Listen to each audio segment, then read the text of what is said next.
સુરત લોકસભા બેઠક પર કોંગ્રેસના ઉમેદવારના ફોર્મ રદ થયા બાદ સોદો થયો હોવાના આક્ષેપ સાથે આપ નેતા દિનેશ કાછડિયાએ ગાંધી પ્રતિમા ખાતે પ્રતિક ધરણા શરૂ કર્યા છે। લોકસભાની ચૂંટણીમાં સુરત લોકસભા બેઠક પર કોંગ્રેસના ઉમેદવાર નિલેશ કુંભાણીનું ફોર્મ રદ થતા તેઓએ બેઠકનો સોદો કર્યો હોવાના આક્ષેપો થયા હતા। ત્યારે હાલમાં આપ નેતા દિનેશ કાછડિયાએ નિલેશ કુંભાણી અને ભાજપ પર આક્ષેપો કરી લોકશાહી બચાવોને લઈ ચોક બજાર ગાંધી પ્રતિમા પાસે પ્રતિક ધરણા શરૂ કર્યા છે।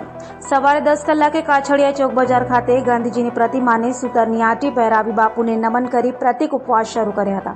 કાછડિયાએ આક્ષેપો કરતા કહ્યું હતું કે કોંગ્રેસ ઉમેદવાર નિલેશ કુંભાણી સાથે સોદો થયો છે।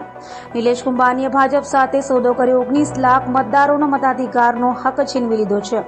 ભાજપ દ્વારા સમગ્ર ઓપરેશન પાર પાડી લોકશાહીની હત્યા કરાઈ છે, જેના વિરોધમાં હું પ્રતિક ધરણા પર બેઠો છું। તો સાથે દિનેશ કાછડિયાએ ગદ્દારના પોસ્ટરો સાથે પ્રતિક ધરણા કરી વિરોધ નોંધાવ્યો હતો, તો અથવા પોલીસે ત્યાં પહોંચી જઈ કાછડિયાની અટકાયત કરી હતી। આજે સવારે 10 વાગે ગાંધી પ્રતિમા પાસે ચોક ખાતે એક ધરણાનો કાર્યક્રમ રાખ્યો હતો।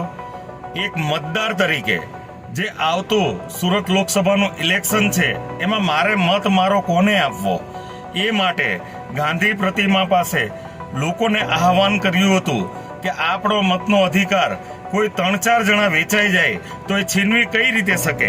એટલા માટે સુરત શહેરના 19,68,000 જેટલા મતદારોનો અવાજ બનીને આજે મારા દ્વારા ગાંધી પ્રતિમા પાસે ધરણાનો જે કાર્યક્રમ આપ્યો હતો એ કાર્યક્રમ દરમિયાન અઠવા પોલીસ દ્વારા અમને ડિટેન કરવામાં આવ્યા હતા।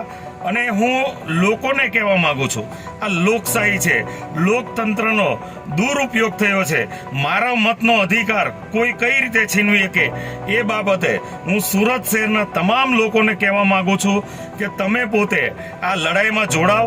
પોતાના મતનો અધિકાર 4-5 જણા વેચી કઈ રીતે કે હું તમામ લોકોને વિનંતી કરું છું, આગામી દિવસોમાં સોશિયલ મીડિયા દ્વારા અથવા કોઈ પણ રીતે જનજાગૃતિ કરી આવતી 7 તારીખ સુધીમાં તમારા મતનો અધિકાર તમને પાછો મળે એ માટે પ્રયત્ન ખૂબ કરવા જરૂરી છે।